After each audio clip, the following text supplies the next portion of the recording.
Kumusta po kayo? Welcome back.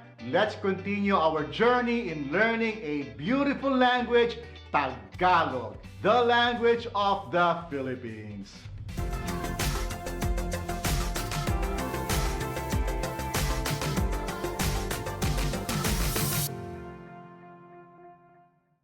In this video, I will introduce to you a very useful root word, gawa, do or make, which we will form into verbs equivalent to the English verb to do or to make.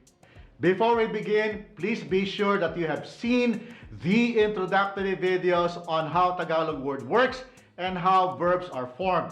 Those are episode 63, 64, and 65. If you have missed those, I strongly recommend that you see them to truly appreciate this current video. You will find the links in the description box down below. Always remember that in Tagalog, verbs start with root words. No root words, no verbs. Verbs are formed by combining a root word with affixes. There are many combinations producing several verbs from the same root word. Verbs are conjugated according to aspects and not tenses. Verbs behave according to focus system. For now, I will only tackle verbs under the actor focus and object focus. Actor focus verbs emphasize the actor or the doer of the action, and object focus verbs emphasize the object of the action.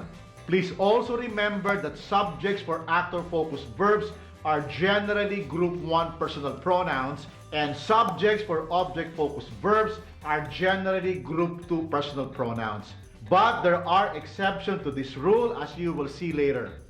Alright, now let's get to know the root word gawa, do or make. The root word gawa can be a substitute to other English words like make, build, construct, fabricate, work, write, etc., as we will see later. The root word gawa is also the imperative form. Well, one of two. You can use it as a command. Gawa, which means work. It is not very polite and very demeaning. To create a verb, we combine the root word gawa with an affix, which we have several: mag, ma, in, e, and an.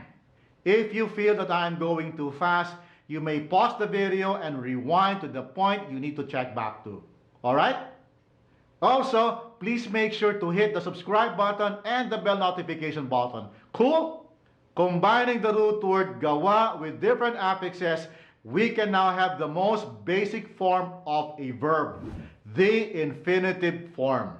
Tagalog has several versions of the infinitive verb to do. Please take note of the placements of the affixes represented by the yellow letters. The many versions of the verb to do in Tagalog are Gumawa, to do, to make; Mag-gawa, to do, to make; Magawa, to be able to do with little choice. The sense here is that you do something because you are forced to.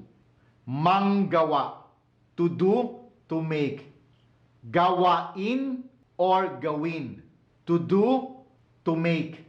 Gawain is a bit archaic and is used in some Tagalog-speaking regions. In the capital region of Metro Manila, the letter A has been dropped, making it Gawin. I will use Gawin in this video.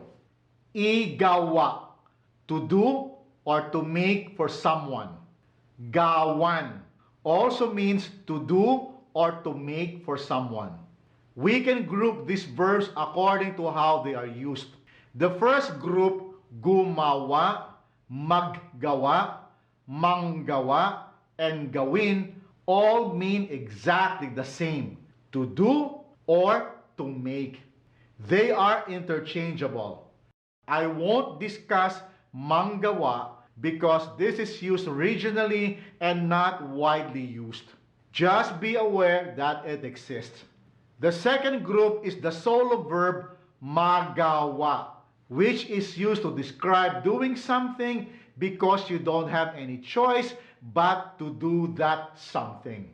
The third group are the verbs Igawa and Gawan, which are both used to describe doing something for someone. They are interchangeable. Be careful though, you don't use these verbs to describe doing something for yourself. Got it? The infinitive form is also the second part of the imperative form, or the form that you use to command or to request someone. We will use them in simple sentences. By now, you must be aware that Tagalog has flexible sentence structure and word order. It has the subject, verb, object, or SVO structure, which is similar to English, but it is considered to be very formal. And the examples I will mention in this video, I will be using the verb, subject, object, or VSO pattern, which is more casual and natural sounding in Tagalog. So, tara, simulan na natin. Let's start with the second form of the imperative form. Gumawa ka ng sulat. Make a letter or write a letter. Gumawa tayo ng petisyon. Let us make a petition. Mag-gawa ka ng damit. Make a dress. Mag-gawa kayo ng paraan. Make a way or find a solution. Gawin mo. Do it. Gawin mo iyan. Do it. Gawin mo ang utos ko. Do what I told you. Utos means order or what the listener is told to do. Igawa mo ako ng damit. Make a dress for me. Igawa mo siya ng kape. Make coffee for him or her. Igawa mo kami ng bahay. Build a house for us. Gawan mo ako ng damit. Make a dress for me. Gawan mo siya ng kape. Make coffee for him or her. Gawan mo kami ng bahay. Build a house for us. It's fascinating to think that there are many versions of the verb to do in Tagalog. And it's true with all Tagalog verbs. Tagalog verbs work differently compared with other languages. I will talk more about the Tagalog versions of the verb to do in my next video, when I talk about the conjugations of those verbs into the past, present, and future action.